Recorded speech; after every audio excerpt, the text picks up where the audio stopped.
नमस्कार दोस्तों, स्वागत है आप सभी का आपके अपने यूट्यूब चैनल ऑब्जेक्टिव सेंटर पर। दोस्तों यहाँ पर आज हम लोग क्वेश्चन पढ़ने वाले हैं जो कि दोस्तों इलेक्ट्रीशियन सेकेंड ईयर का है। ठीक है, ये जो ऑफिशियल क्वेश्चन पेपर है दोस्तों 29 जुलाई 2025 को जो एग्जाम हुआ था आईटीआई वाले छात्रों का सीबीटी एग्जाम, उनका ये पेपर है।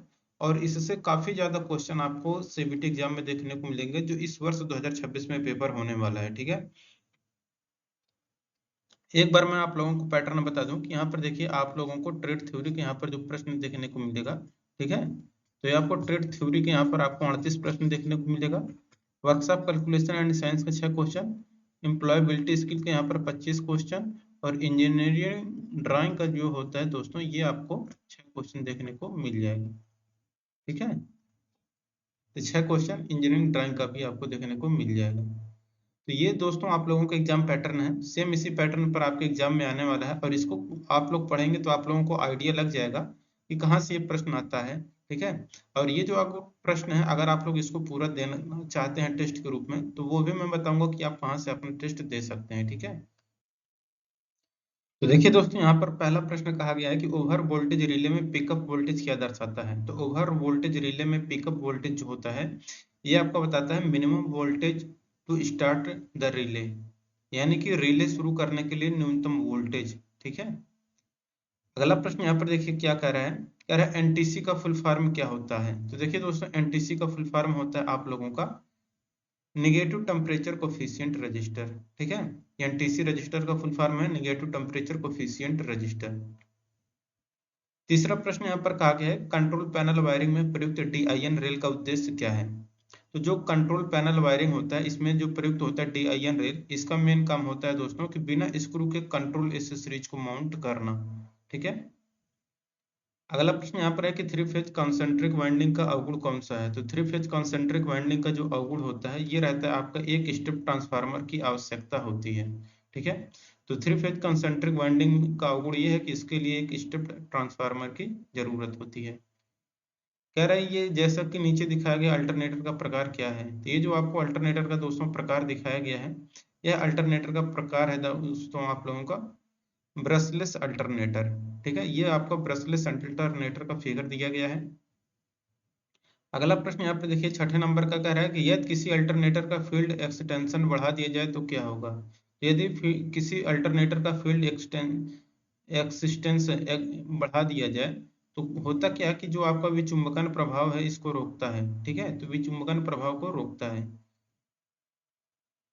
देखिए अगला पोल यहाँ पर कह रहा है अगला प्रश्न यहाँ पर कि 36 स्लॉट 36 कॉइल और 4 पोल वाले मोटर के लिए 3 phase double layer distributed winding के लिए कॉइल की संख्या प्रति कला प्रति पोल की गणना करें। तो ये रहता है आपका 3 कॉइल प्रति फेज प्रति पोल।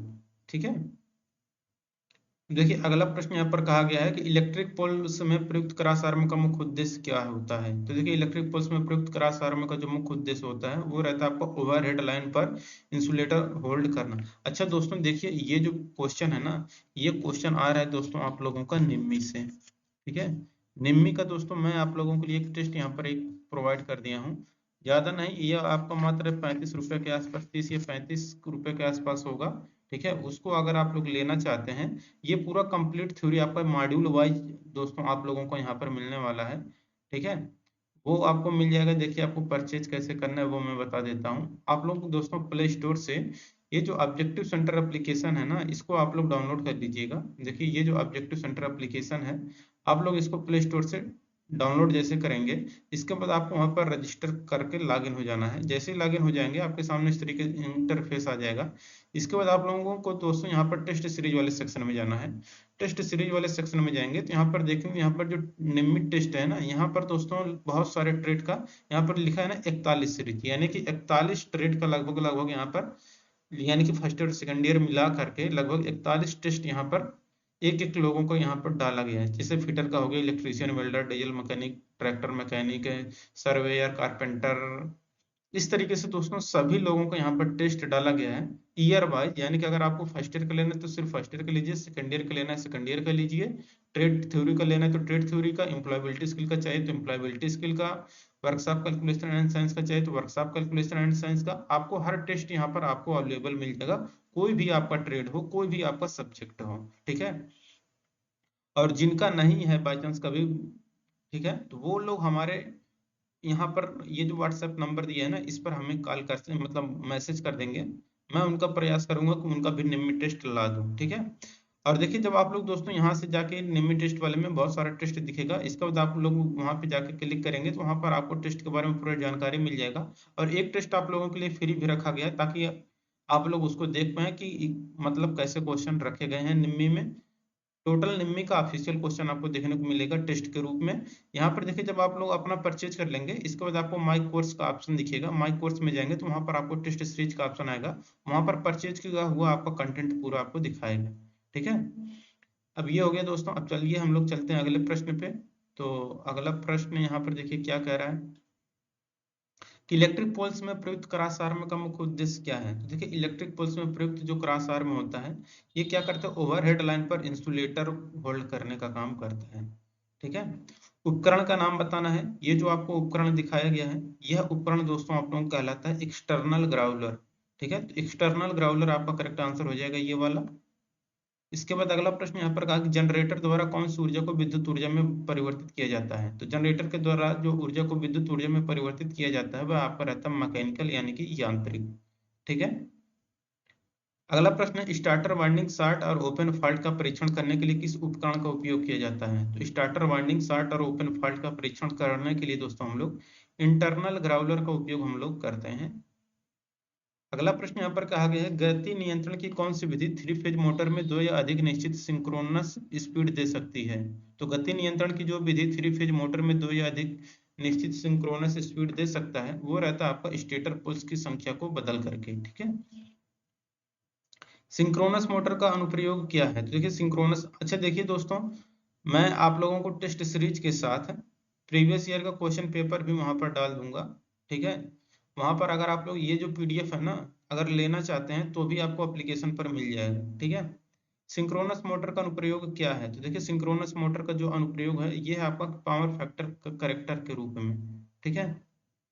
अगला प्रश्न है यहाँ पर एक डिस्चार्ज सेल के आंतरिक प्रतिरोध में क्या प्रभाव होता है। तो एक डिस्चार्ज सेल के आंतरिक प्रतिरोध में जो प्रभाव होता है ये आपका अधिक होता है, इंक्रीज यहाँ पर आपका करेक्ट आंसर हो जाएगा। इसके बाद वीएफ ड्राइव में आईजीबीटी क्या है। तो आईजीबीटी जो होता है आपका इन्वर्टर स्विचिंग डिवाइस होता है, ठीक है। तो वीएफ ड्राइव में आईजीबीटी इन्वर्टर स्विचिंग डिवाइस होता है। तो किस मोटर में यह विशेषता वक्र है जैसा कि चित्र में दिखाया गया है, यानी कि ये किस मोटर का विशेषता वक्र है, कैरेक्टरिस्टिक किसका है। तो ये जो है आपका दोस्तों कम्युलेटिव कंपाउंड मोटर का कैरेक्टरिस्टिक है, ठीक है।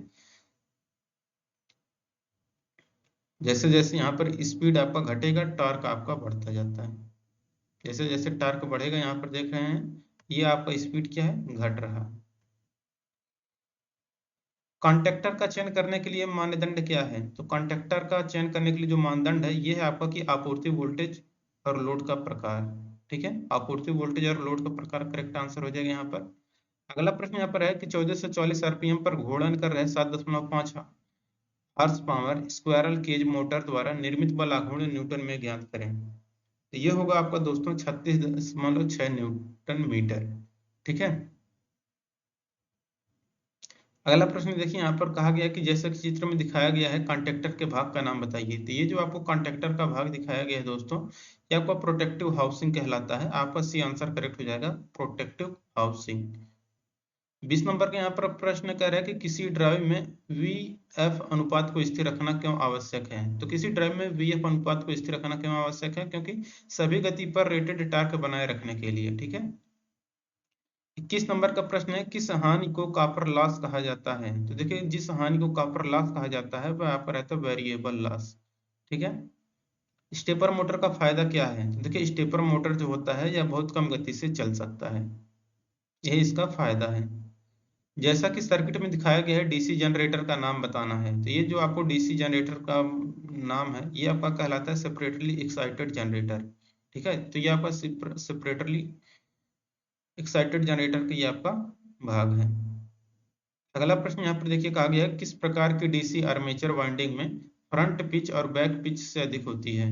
तो जिस प्रकार के डीसी आर्मेचर वाइंडिंग में फ्रंट पिच बैक पिच से अधिक होती है वो आपका रेट्रोगेटिव वाइंडिंग होता है। तो रेट्रोग्रेसिव वाइंडिंग आपका यहाँ पर भी आंसर करेक्ट होगा। एक साधारण इन्वर्टर में महत्वपूर्ण स्टेज क्या है? देखिए, एक साधारण इन्वर्टर में महत्वपूर्ण जो स्टेज होता है वो रहता है आपका oscillator, amplifier and transformer output stage. ठीक है। 26 नंबर का प्रश्न है, ऑफ लोड स्थिति में कौन सा स्विच संचालित है? तो देखिए, ऑफ लोड स्थिति में जो स्विच संचालित होता है यह आपका आइसोलेटिंग स्विच कहलाता है। यहाँ पर डी आंसर करेक्ट हो जाएगा, आइसोलेटिंग स्विच। 27 नंबर का प्रश्न यहाँ पर कि सीआरओ में टाइम बेस कंट्रोल स्विच या नाब का उपयोग क्या है? तो सीआरओ में टाइम बेस कंट्रोल स्विच या नाब का जो उपयोग है ये आपका स्वीप स्पीड को सिलेक्ट करने के लिए किया जाता है। किसी अल्टरनेटर के ईएमएफ समीकरण की गणना करने का फार्मूला क्या है? तो देखिए, किसी अल्टरनेटर के ईएमएफ समीकरण की गणना करने का जो फार्मूला होता है वो रहता है equal to 4.44 KD KC F T phi M. 29 number question, प्रवर्धन के लिए एनपीएन ट्रांजिस्टर के लिए किस प्रकार की अभिनति की आवश्यकता होती है? तो प्रवर्धन के लिए एनपीएन ट्रांजिस्टर के लिए जिस प्रकार की अभिनति की आवश्यकता होती है वो रहता है आपका positive base, emitter negative, collector positive होना चाहिए। जैसा कि सर्किट में दिखाया गया है, ऑसिलेटर में फीडबैक नेटवर्क का उपयोग क्यों किया जाता है? तो जैसा कि सर्किट में दिखाया गया, ऑसिलेटर में फीडबैक नेटवर्क का उपयोग जो किया जाता है ये किया जाता है सिग्नल को 180 डिग्री से फेज शिफ्ट करने के लिए। ठीक है, तो सिग्नल से 180 डिग्री का फेज शिफ्ट करने के लिए हम लोग यूज करते हैं। कौन से मोटर में आधी कॉइल वाइंडिंग होती है? तो आधी कॉइल वाइंडिंग जो होती है ये आपका सीलिंग फैन में होता है। 32 number question, unijunction transistor का मुख्य कार्य क्या है? तो देखिए, यूनि जंक्शन ट्रांजिस्टर का जो मुख्य काम होता है वह आपका रिलैक्सेशन ऑसिलेटर होता है। ठीक है, तो रिलैक्सेशन ऑसिलेटर आपका बी आंसर करेक्ट होगा यहाँ पे।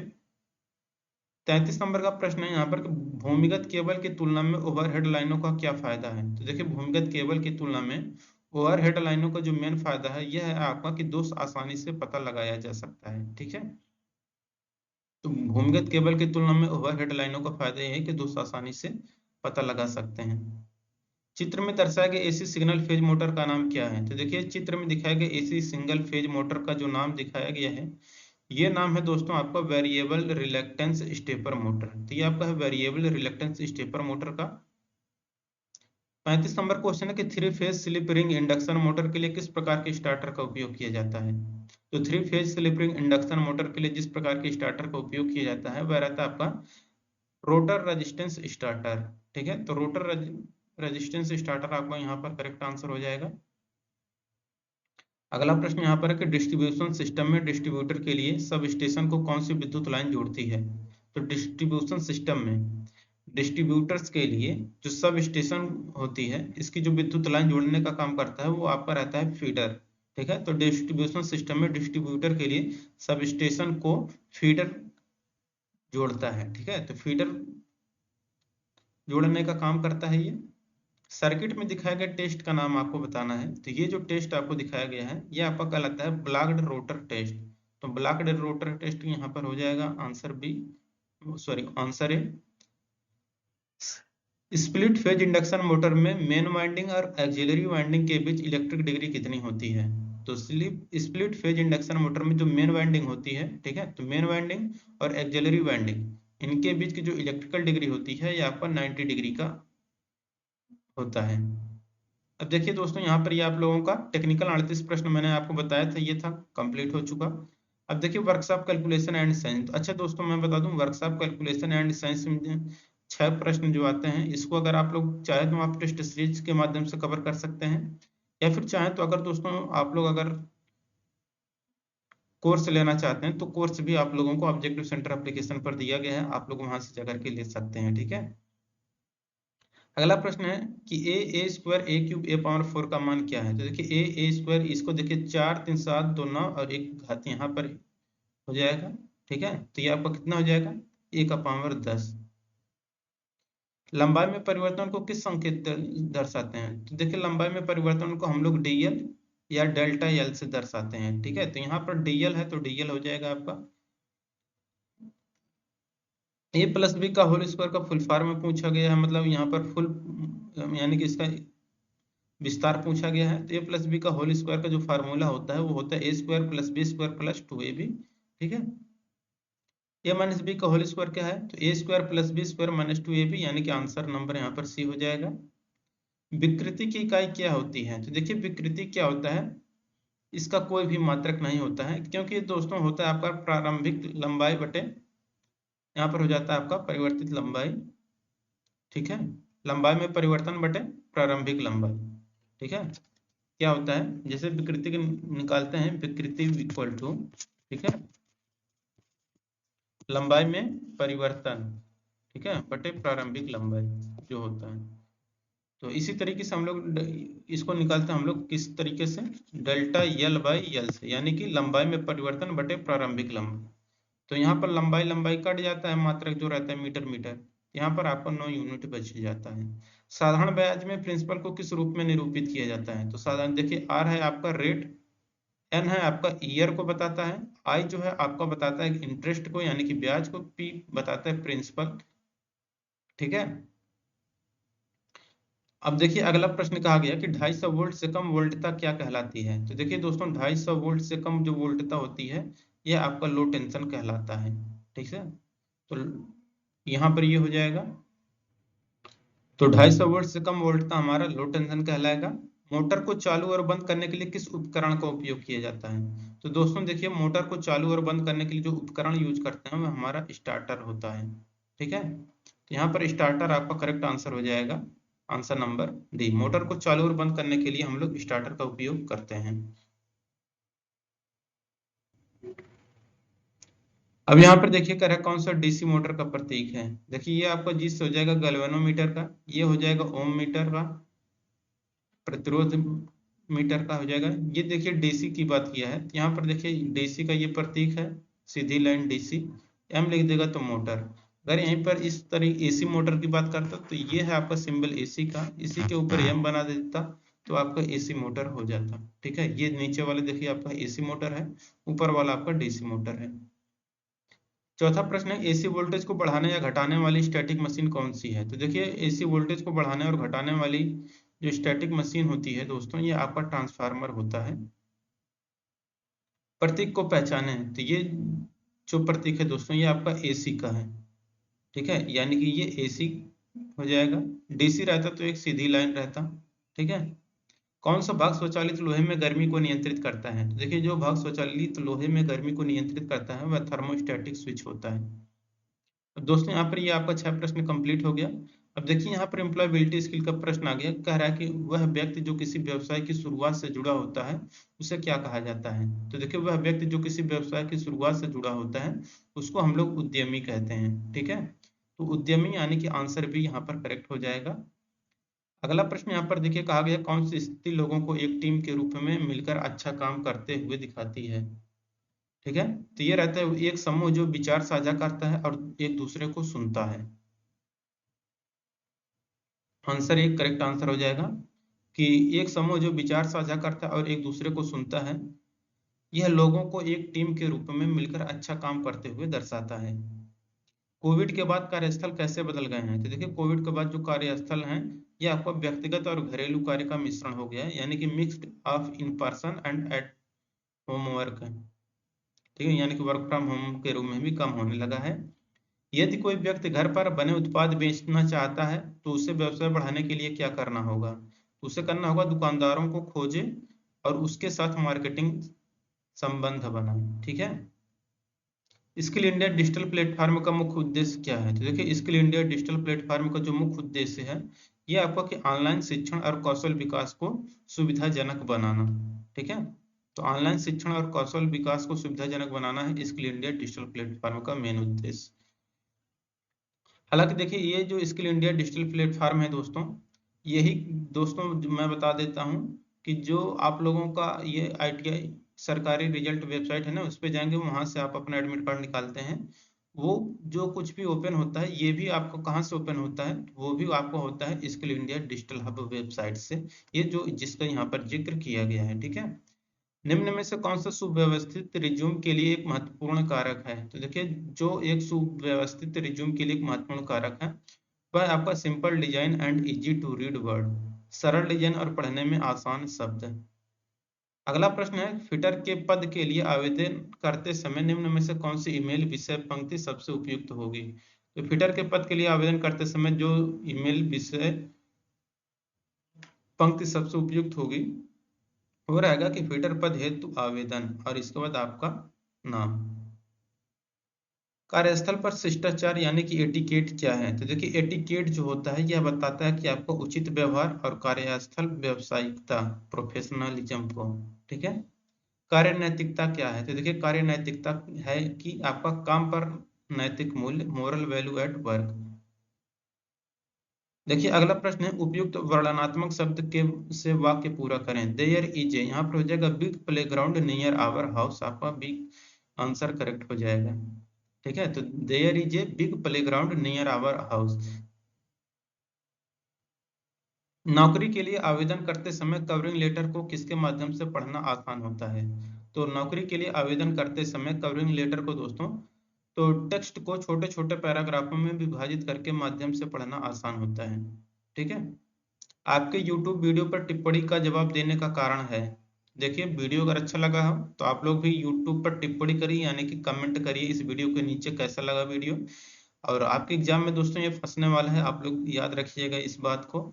और जो लोग दोस्तों टेस्ट लेना चाहते हैं तो आप लोग दोस्तों टेस्ट जरूर ले लीजिएगा। टेस्ट लेने के लिए दोस्तों आप लोगों को यहाँ पर आपको मिल जाएगा ऑब्जेक्टिव सेंटर एप्लीकेशन, आपको दोस्तों यहाँ से प्ले स्टोर से आपको डाउनलोड कर लेना है, वहां से आपको मिल जाएगा, ठीक है। यहाँ पर देखिए ये जो ऑब्जेक्टिव सेंटर एप्लीकेशन है प्ले स्टोर से डाउनलोड करेंगे, टेस्ट सीरीज वाले सेक्शन में जाएंगे, निम्मी टेस्ट पे जाएंगे और निम्मी के यहाँ पर बहुत सारे टेस्ट खुल जाएंगे आपके, ठीक है। हालांकि यहाँ पर अभी एनसीएल का खोल रखा है, तो निम्मी टेस्ट वाले खोलेंगे तो बहुत सारे टेस्ट देखने को आपको मिल जाएंगे, तो आप लोग जाके दोस्तों इस टेस्ट को दे सकते हैं।